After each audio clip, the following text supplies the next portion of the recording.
Hi guys, so Scottish Labour is attempting to rebrand itself. It has a new logo and its leader Anas Sarwar has delivered a number of speeches to the party faithful about how it needs to look to the future and not look to the past. So as part of the rebranding, the leader in Scotland has been doing the rounds giving interviews. He spoke to BBC Good Morning Scotland radio show where he was challenged on how the traditional Labour voting bloc has shifted to the SNP. He was also asked about an independence referendum.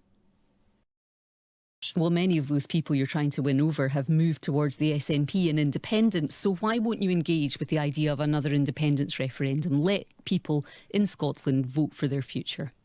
Look, I think it's important to stress that no one said to the SNP when they were losing election after election that somehow they should change their mind on independence. That's a weird way to respond. Okay. They still stood their ground. They still said what they believed. I don't support independence. I don't think a referendum would be good for our country. No, look, there's a difference between not supporting independence and not supporting a referendum. You can support a referendum, but not supporting independence, support the union.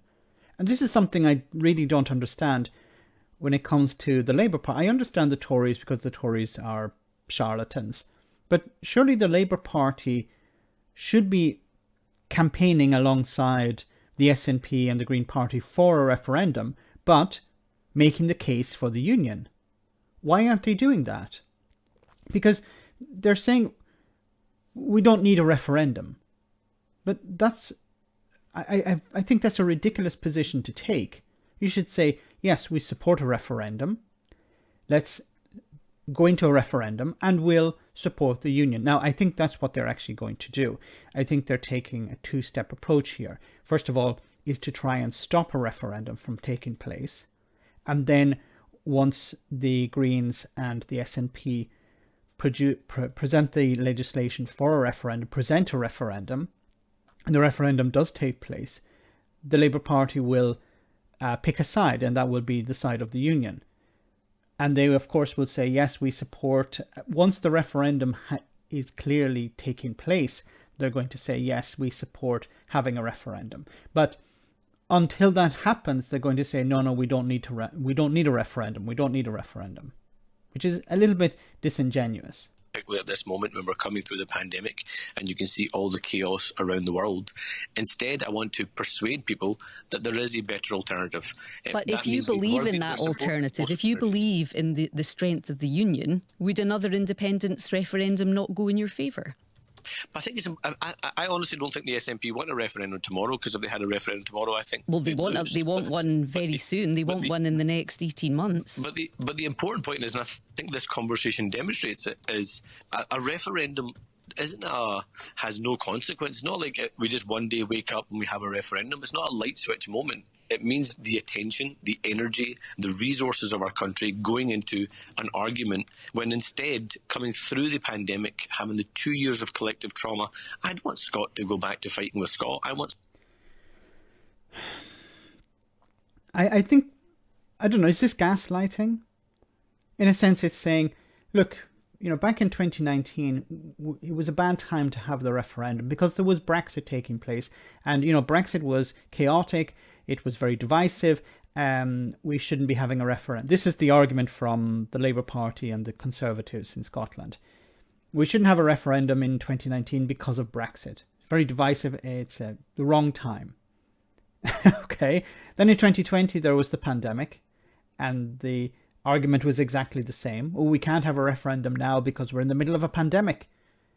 Then in 2021, towards the end of, exiting the pandemic in a sense, the argument was the same. Well, we should be focusing on rebuilding. We shouldn't be focusing on a referendum. And now, in 2022, the same argument is being used again. We shouldn't have a referendum because there's a war going on. So I'd like to ask the leader of the Scottish Labour Party, when would be a good time to have a referendum? Of course, his answer would be never. But he never actually answered that. Scots to work together to rebuild this country we all love and make it fit for the future. But the SNP are working towards this. They're moving towards legislation. So are you not better to work with that and go with that? So I'm less interested in what the SNP is working on. I'm more interested in what the Labour Party is working on. But the SNP are the ones who are in power. In the same way, Boris Johnson is the one in power. You know, Keir Starmer has to present alternatives to Boris Johnson in the House of Commons. But he can't act in a vacuum. He has to realise that Boris Johnson and his party are running the country. He can't deny that. If Boris Johnson is taking a particular action, the Labour Party have to react to that. What the Labour leader here in Scotland is saying, we're going to ignore the SNP. We're going to ignore the Scottish Government. Or maybe I'm misunderstanding. Because what the Labour Party can't do is frame our politics the way our opponents want the politics framed. What we can't do is wait for the SNP to deserve to lose or the Tories to deserve to lose. We've got to deserve to win. But if more and more people are moving away from the Labour Party and voting for the likes of the SNP, then what are you waiting for? You're waiting for them to come back? Or he said, we can't wait for them to lose. We have to win. But you have to present them something in order to win them back. And what are you presenting? Like, once again, there are a lot of young people, and I've talked about this before, and I've spoken to people in Scotland, a lot of young people who would like to vote for the Labour Party end up voting for the SNP because they care about independence. They're looking at Westminster, they're looking at Boris Johnson and even Keir Starmer in London, and they're saying we don't want anything to do with that. We're definitely not happy with Boris Johnson. We're not really happy with Keir Starmer either, and we don't see how replacing one with the other is going to actually help the people of Scotland. The younger generation are more supportive of independence. Now, the older generation, perhaps less so. But Labour need to win back who? They need to win back the younger generation with socialist policies.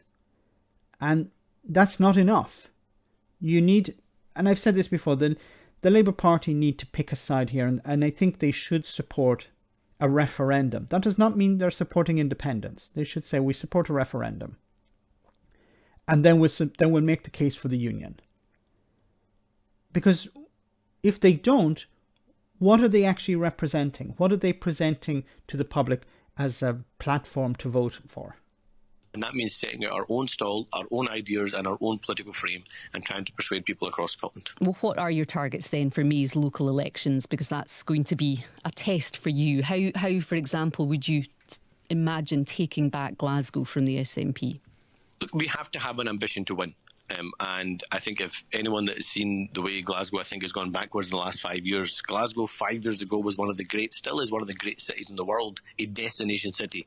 But it's been neglected by an out-of-touch SNP council. Glasgow, we often get the attack of the branch office tag. Glasgow is not a branch office of the Scottish Government. It is a city, a proud city in the world, and that's why we want an administration that fights for the city. And that's what will success look like for you then at these elections? Because this is really your first. He hasn't actually given a policy. He hasn't explained a policy. He hasn't said, we will spend X amount of money on this, or we will provide this amount of support for people of Glasgow. We will rebuild something in Glasgow. We will introduce, like, you have to actually present something. You can't just say, we will win it back, or we care about the city, or the SNP have done a bad job. That's not a policy. And I don't think he's going to win with this. So the argument from the Labour side seems to be, vote for us, we don't want another referendum, and vote for us because the SNP are doing a bad job. But that hasn't worked before, and I don't think it's going to work again. Let me know in the comment section, guys, what you think about all of this. As always, your comments are greatly appreciated. Thanks a lot.